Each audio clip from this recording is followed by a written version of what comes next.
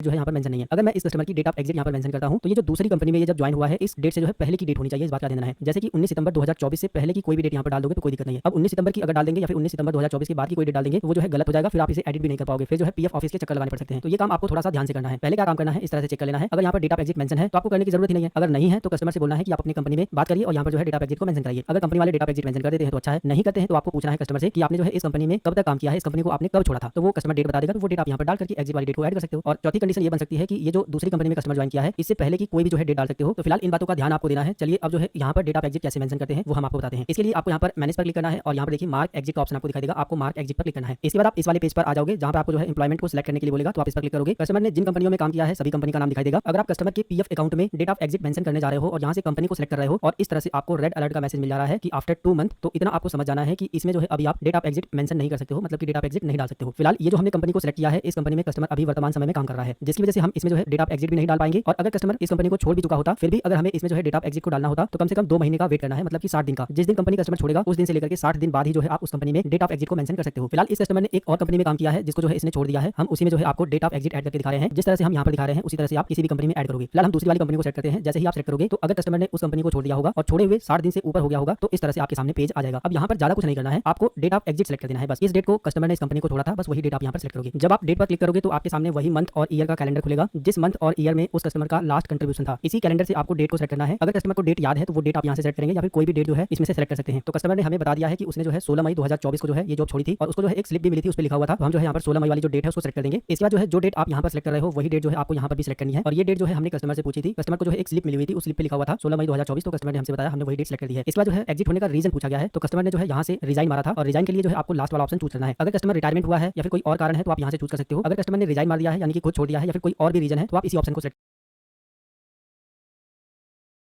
इस बात का ध्यान देना है। इस बार आपको इस ऑप्शन पर टिक लगाना है और रिक्वेस्ट ओटीपी पर क्लिक करना है। इसके बाद आपको इस तरह से मैसेज दिखाई देगा, यहाँ पर आपको यस पर क्लिक करना है। इसके बाद जो है कस्टमर के मोबाइल नंबर पे एक ओटीपी भेजा जाएगा, जो ओटीपी आपको यहाँ पर भरना होगा। इस बात का आपको ध्यान देना है कि अगर कस्टमर को नहीं पता है कि उसने कंपनी किस डेट को छोड़ी थी तो कोई दिक्कत नहीं है। ऊपर की साइड में आपको लास्ट कंट्रीब्यूशन का जो महीना है और जो ईयर दिखाई दे रहा है, इसी महीने के इसी ईयर की कोई भी डेट आप यहाँ पर सेलेक्ट कर सकते हो, कोई दिक्कत नहीं है। तो ये चीजें आपके लिए काफी ज्यादा आसान हो जाती है कि आपको लास्ट कंट्रीब्यूशन का जो मंथ है और जो ईयर है वो मिल जाता है, जिससे जो है डेट को सेलेक्ट करने में आसानी हो जाती है। यहाँ पर जो रीजन आपसे पूछा गया है लास्ट वाला रीजन ही चूज करना है। ये चीजें मैं आपको फिर से बता रहा हूँ। अब जो मोबाइल नंबर पे ओटीपी आया है उसको यहाँ पर भरना है। इसके बाद नीचे की साइड में आपको इस पर टिक लगा देना है। टिक लगाने के बाद जो है नीचे की साइड में आना है, यहाँ पर सबमिट का बटन मिलता है। किसी कारण से मान के चलते हैं कि अगर ओटीपी नहीं गया था तो रिक्वेस्ट ओटीपी पर क्लिक करके दोबारा से ओटीपी मंगा सकते हो। ओटीपी को डालने के बाद इस पर टिक लगाने के बाद नीचे की साइड में सबमिट का बटन मिलेगा, इस पर क्लिक करना है। इसके बाद जो है इस तरह से अगर मैसेज आ रहा है तो यहाँ पर अपडेट पर क्लिक कर देना है। बस कुछ नहीं करना है, बस आपको वेट करना है। इसके बाद आप देख सकते हो date of exit updated successfully, यानी कि जो आपने डेट ऑफ एग्जिट डाला है वो सक्सेसफुली अपडेट हो गया है और तुरंत अपडेट हो जाता है। उसमें कुछ भी नहीं करना होता है, बस ओके पर क्लिक करिए। अब आप देख सकते हो जैसे ही आप ओके पर क्लिक करोगे तो जिस कंपनी में आपने डेट ऑफ एग्जिट डाला है वो देख सकते हो यहाँ पर मेंशन हो चुका है। इसमें जो है ज्यादा कुछ करना नहीं होता है, तुरंत अपडेट हो जाता है। और इतना काम करने के बाद अगर आप व्यू पर क्लिक करोगे और इस बार जो है सर्विस हिस्ट्री पर क्लिक करोगे तो अब आप देख सकते हो हमने जो है इस वाली कंपनी में डेट ऑफ एग्जिट को जो है मेंशन कर दिया है 16 मई 2024। तो दोस्तों इसी तरह से आप किसी भी कस्टमर के पीएफ अकाउंट में अगर डेट ऑफ एग्जिट मेंशन नहीं है तो उसको मेंशन कर सकते हो और डेट ऑफ एग्जिट डाल देने के बाद आप इस पीएफ अकाउंट का पैसा नए वाले पीएफ आईडी में ट्रांसफर कर सकते हो और उसके बाद जो है पैसा निकाल सकते हो। मान के चलते हैं कि कस्टमर केवल एक ही कंपनी में काम कर रहा था और उसने जो है कुछ समय तक काम किया, इसके बाद इस कंपनी को छोड़ दिया। तो उस कंडीशन में डेट ऑफ एग्जिट जब आप यहाँ पर डालोगे उसके बाद जो है इस पीएफ अकाउंट का पूरा पैसा जो है आप निकाल सकते हो। फिलहाल दोस्तों इस वीडियो के अंदर हम लोग सीख रहे थे कि किसी भी कस्टमर के पीएफ अकाउंट में डेट ऑफ एग्जिट जो है कैसे डालते हैं, जो कि हमने आपको पूरा कंप्लीट प्रोसेस दिखाया है, साथ ही साथ और भी बहुत सारी बातें बताई है। इन सभी बातों को ध्यान देना है और डेट ऑफ एग्जिट जो है आप खुद किसी भी कस्टमर के पीएफ अकाउंट में इसी तरह से मेंशन कर सकते हो। अब पीएफ का पैसा पुरानी आईडी से यानी कि पुराने पीएफ अकाउंट से नए वाले पीएफ अकाउंट में कैसे ट्रांसफर करते हैं उसकी जानकारी हमने सीख ली है। अगली वीडियो के अंदर हम लोग सीखने वाले हैं कि किसी भी कस्टमर के पीएफ अकाउंट से पैसा कैसे निकालते हैं, पीएफ कैसे विड्रॉल करते हैं, उसके लिए कैसे जो है आप क्लेम कर सकते हो। इस वीडियो के अंदर जो भी जानकारी हमने आपको बताई है, इसके अलावा अगर आपके मन में कोई और सवाल है तो इस वीडियो के नीचे कमेंट कर सकते हो, इंस्टाग्राम पर मैसेज कर सकते हो, व्हाट्सएप पर भी पूछ सकते हो।